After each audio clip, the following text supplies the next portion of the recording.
Hi everybody, going for my walk and wanted to talk about drama. Drama. Save the drama for your mama.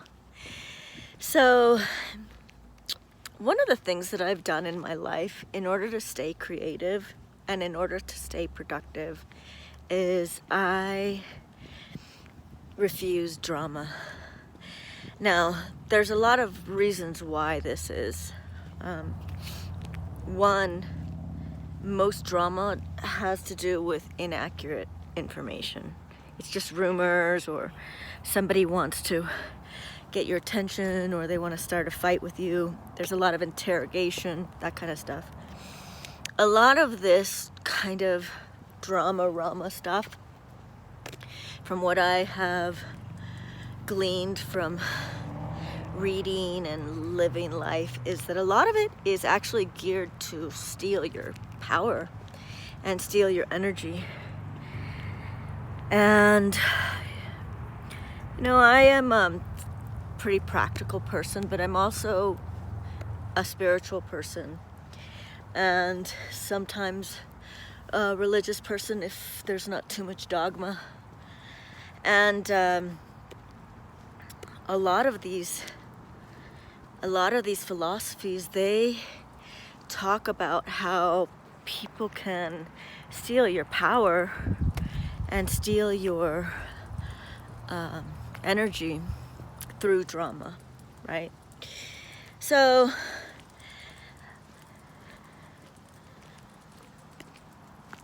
one of the ways that I have dealt with it, the way that I skirt around drama, is I cut it off. And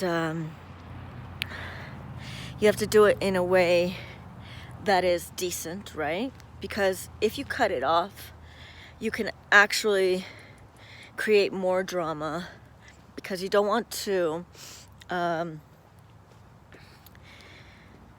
offend another person, and you don't want to cut them off as a sadistic thing or as a revenge thing or whatever. You just, in order to be creative and do your work, I can't handle too much drama.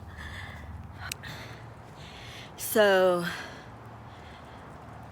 again, for me, what I do in order to write a book, you need peace of mind.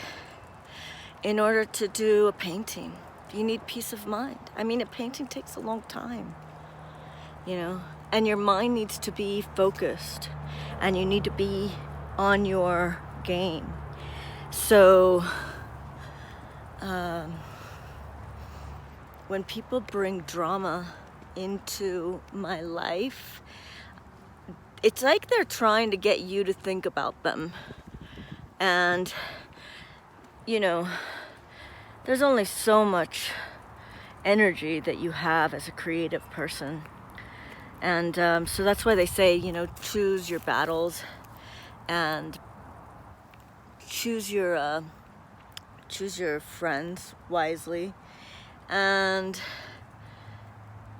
let people just move away. That's one of the things that I learned from one of my mentors, is you don't have to create drama with people. If they're taking too much energy from you and they're not giving back, it's not a symbiont relationship, then you can just let them go on their way without drama, without offending them. And it's an art. It's an art of relationships, right? How to stay super productive, how to stay super positive, how to stay in a state of flow, right? So I've learned the hard way too, right? Because you have to make sure that you're not doing drama stuff in order to get energy and attention. And staying productive in the right way is something that a lot of people know, and then a lot of people don't know, right? You have to learn it. I've had to learn it.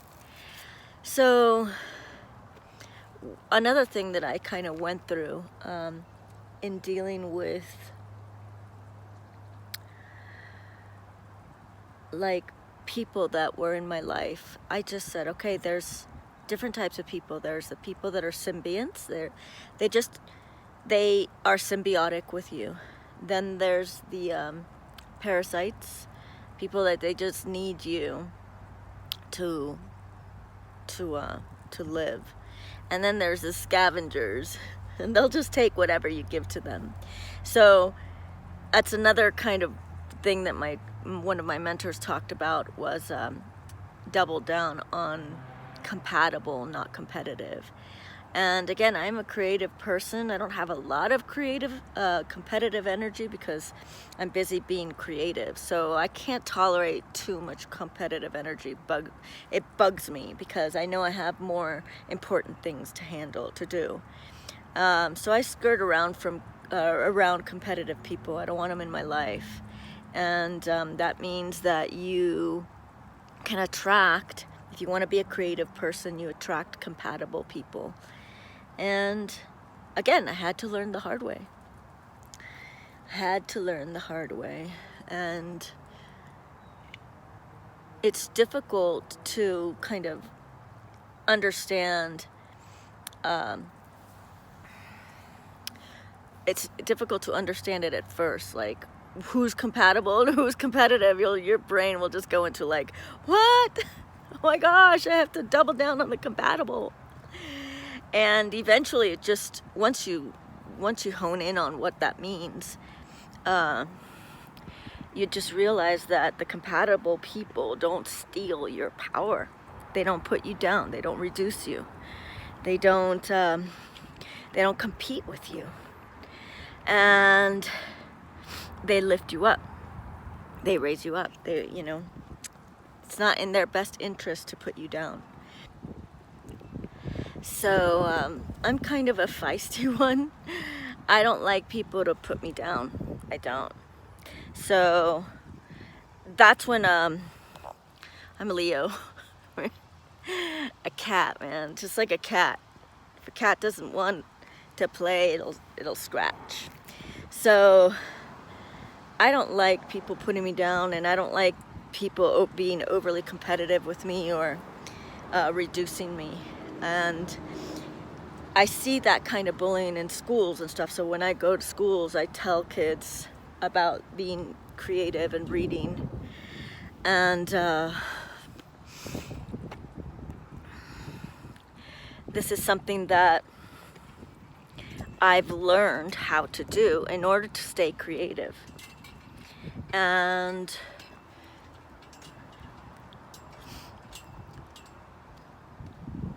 the reason why you stay creative again is to get your work done, right?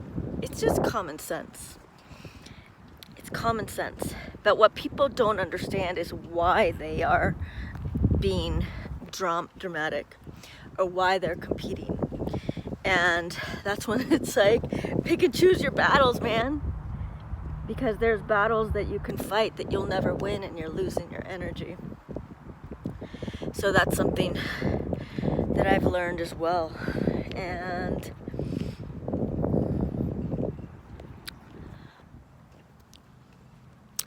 so this is something also that I learned in martial arts, is that people don't know how to get their own energy. And in martial arts, you get your own energy by connecting to source, right? Connecting to trees, to nature, to your purpose. Because when you're following your purpose, you're not competing. It's like, again, it's Darwin had a little piece of the story, but what he didn't understand is that the intelligent design of the universe is a lot smarter than Darwin. There's a lot more to the story. And when you're honing in on your life's purpose, there's no reason to compete. Now, we have a lot of a population explosion, it's a problem. So it's like we're tested to get along and to cooperate, and a lot of that has to do with shifting into a new paradigm, and that's what a lot of people are doing. A lot of visionaries, a lot of heart-centered, heart-coherent kind of companies are coming out, while the other ones are dying. This whole paradigm of mine and my food and my land and my clothes and me and me and me and me. You know, I've had to deal with my own narcissism, and it wasn't easy. You know, studying psychology, what I learned, everybody has everything. Whether they like, you know, some people have more of another thing. But, you know, it's like when I study this psychology, I take it with a grain of salt because, again, I have a metaphysical bent and an artistic bent. But I did study it, and I am studying it, and so learning about, I have all those things. Any label you want to call anybody, I am those things. You know, and that took me a long time to figure it out, and it took me a lot to look at myself in that way, right? And to do the work, and not to be able to look at it and go, wow, damn, I don't want to be like that. And I'm still working on it, of course, you know. So heart-centered businesses and stuff, I think that's what's happening, and that's what's going to happen in the future. That's where people are going. And again, it has to do with, for me, has to do with saying no to drama.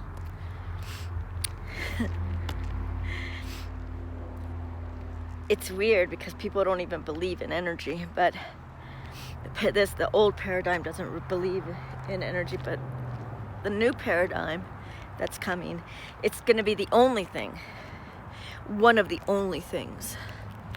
So by protecting your own energy means you don't fight, you don't get into unnecessary arguments, you don't fight to compete, you don't fight for the kill. You know, it's like there is a you know, rabbit in the center of a field, and it's the only thing that people are going to eat for food, and so they'll just go and kill each other for that rabbit, right, that they're going to eat. But then the smart person goes off and eats a few berries and comes across a beautiful lake, and then fishes and gets its food, right?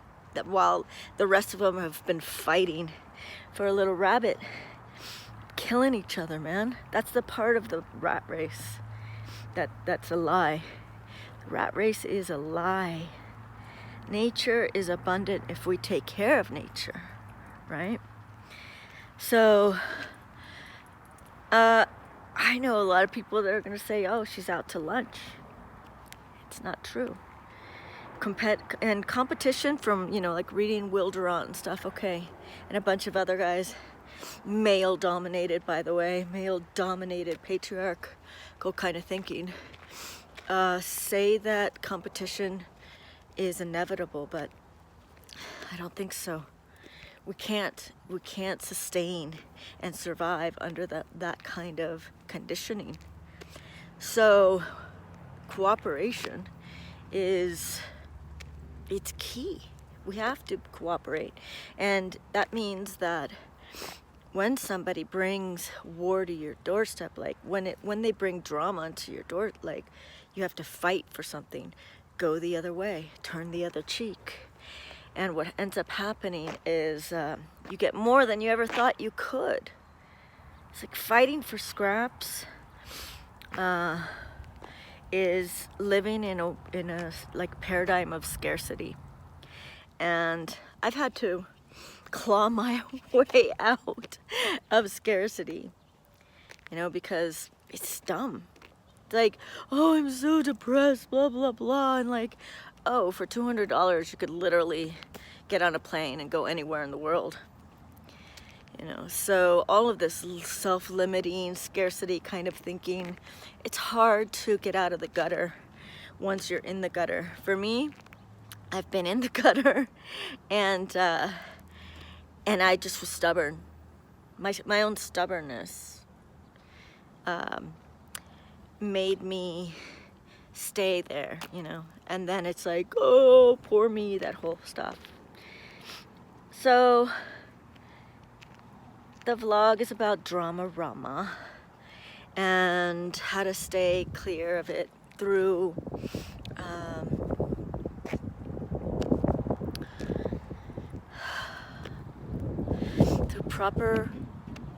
proper actions, right? Discipline, walking, eating right, staying around compatible, not competitive people, and people that lift you up and raise you up, and you know, reading, and then getting out of scarcity. There's a lot of people that create drama in your life, they're in scarcity. They haven't learned how to gather their own attention, their own energy through nature, which is abundant. That's why the martial artists are like, God, man, these people are stupid. So study a martial arts also, it's awesome. All right, vlog of the day.